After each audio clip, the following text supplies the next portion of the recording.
So let's say that the goal is to gain 5 kilo in a year. 2 years, 10 kilo, 3 years, 15 kilo, 4 years, 20 kilo, tons of muscle, right? Okay, so 5 kilo over the space of a year is 100 grams per week.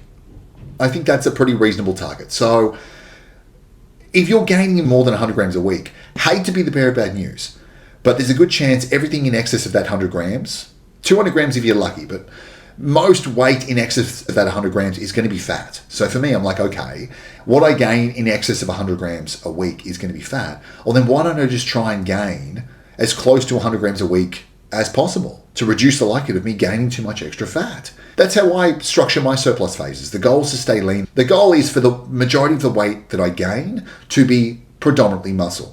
Ideally like 80% muscle, maybe 20% fat, or 70% muscle, 30% fat. Good news though, it's way easier to lose fat than it is to gain muscle, and way faster as well. So I just take that on the chin, you know? So I spend roughly 80% of my year in a surplus, a very small surplus, 100 calories a day, and the other 20% in a deficit to lose whatever fat I gain during that surplus phase. And that's how I stay lean year round. That's why I look lean year round. And let's say, for the sake of conversation,